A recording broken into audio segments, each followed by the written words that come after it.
Hello everyone. Today I want to give you a brief introduction about volatile organic compound or VOC. First of all, what is a VOC? Generally saying, VOC is a compound which can vaporize at room temperature. That means it have low boiling point and higher vapor pressure. Usually, VOC have a low molecular weight and some of them are pollutants, both indoor and outdoor. However, the scientific definition of VOC can be different. For example, in EU, the definition of VOC is organic compounds with a boiling point lower than 250 centigrade. WHO also gave a little bit more detailed definition of VOC, including very volatile VOC or VVOC, which have a boiling point lower than 100 centigrade, including propane, butane, etc. And VOC is a compound with a boiling point below 240 to 60, including formaldehyde, toluene, acetone, etc. And also semi-volatile VOC with a higher, even higher boiling point, around 400 centigrade, including pesticide, PCB, etc. US EPA, however, have a different, a little bit different definition, especially for the regulatory purpose. US EPA definition of VOC is mainly for those having impact on photochemical reactions in outdoor. So previously called reactive organic gases and later renamed to VOC.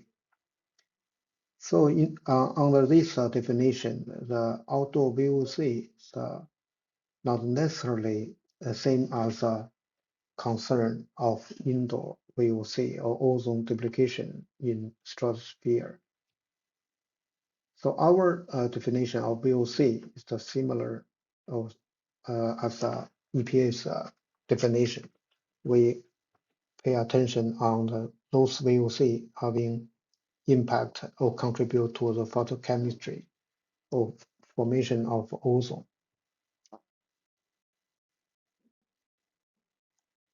VOC can be classified by different environment. For example, the outdoor air pollutants, which are precursor of ozone and PM 2.5, and also the indoor, because of the high concentration and impact on health. And the VOC can also classified by the source category or source type. The big type group is anthropogenic sources, which produced by the human activities. The second largest group is natural sources, including from vegetation or biogenic, from wildfire, from volcano, and so on. VOC can also be classified by the health impacts or toxicity. Toxic air pollutants, including BTEX or formaldehyde, and also there is a list of toxic VOC from US EPA, around 160 species. And also there are some VOC do not have a direct or significant health impact.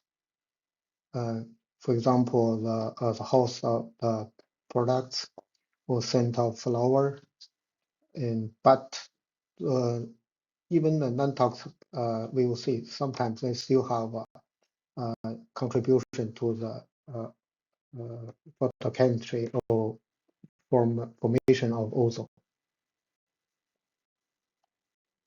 The chemistry of VOC in atmosphere are very complicated, which involved in the chemistry with NOx, NO, and O2, and also in the photochemistry with different radicals.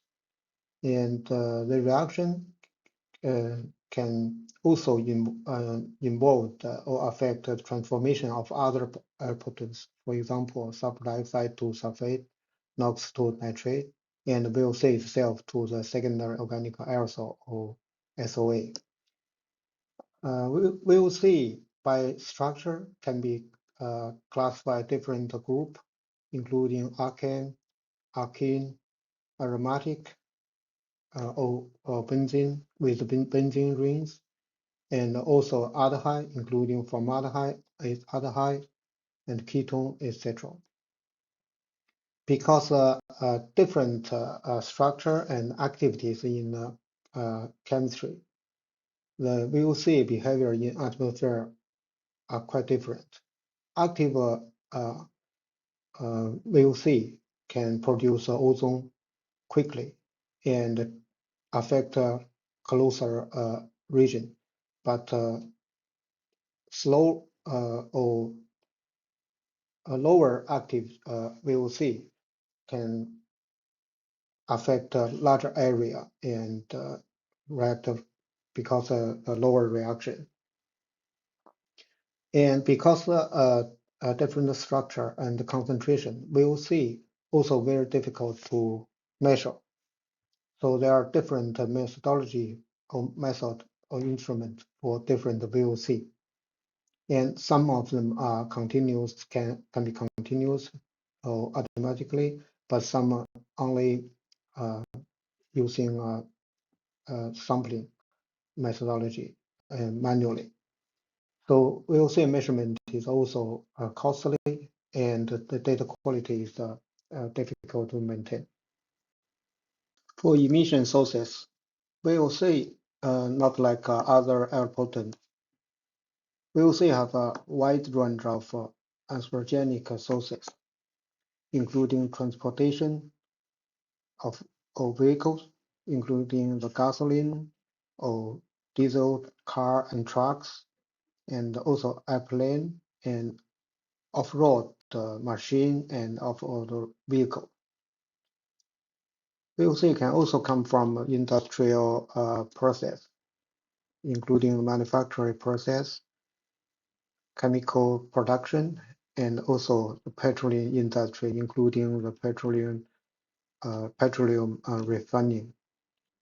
VOC can come from the biomass burning, including the burning of wood, of vegetation, of agricultural waste, crop residue, and VOC also can come from solvent, including from the solvent in the cleaning, the painting, and also in the glues. And VOC can also come from the consumer products, including the domestic personal care products, cleaning agent, and even perfume. Usually, in agriculture, the fertilizer pesticide emission are semi-volatile VOC, but there are still also some VOC. So in terms of emission pattern, VOC can be continuous, for example, in industry, and also can be sporadically during use, for example, household use. And with VOC, not like other pollutants, not only from the pipe or stack, they can evaporate from surface during the use and leak from equipment and storage. So many pathways. And also VOC emission comprise different species which is also very complicated. VOC emission are also related to the temperature because volatility. Natural VOC emissions are the most important VOC emissions of the world, especially biogenic or from plants. So many plants emit VOC, such as terpene and isoprene. It was estimated that annual emission of biogenic VOC in the world was about 90% of total non-methane VOC.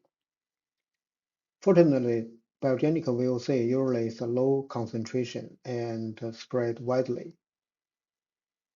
The other natural VOC sources is forest fire and vegetation burning. It's also a significant amount of VOC. Volcano eruption also emit VOC, among other various pollutants. Decomposition and microbial activities, including breakdown of organic matter such as dead plants and animals, and also contribute to VOC. Okay, so since anthropogenic VOC are from a wide range of sources, so control VOC is also very difficult. The best way is from the source, means from the liquid or materials that are used,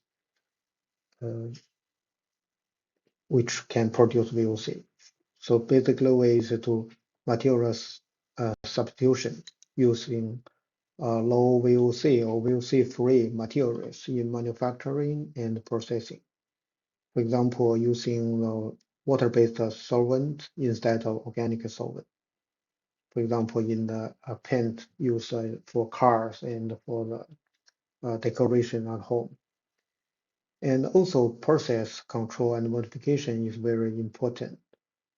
So, for example, in the factory, detection and repair, so-called LDA. So regularly inspect and repair the leak in the equipment and pipeline and storage to prevent fugitive emission. Also, because we also use in different place, so try to enclose a system is for storage and transfer to minimize VOC release is very important. And also because VOC usually is emitted by the human activities. So the VOC management plan is very important, and also training is very important. So in the factory should develop implementing plan that including the monitoring, reporting, mitigation strategy, and also provide training for the staff in the best practice for handling VOC emitting materials and equipment. Finally, if the VOC concentration are high enough and can be treated centralized, thermal pipe treatment can be used, which including thermal oxidation or burning. The catalyst can also be used to lower the burning temperature. And also the absorption by materials, absorption by liquid or cryogenic condensation, membrane separation, and can also be used to separate VOC from the gases. And also biotreatment can also be used to remove VOC.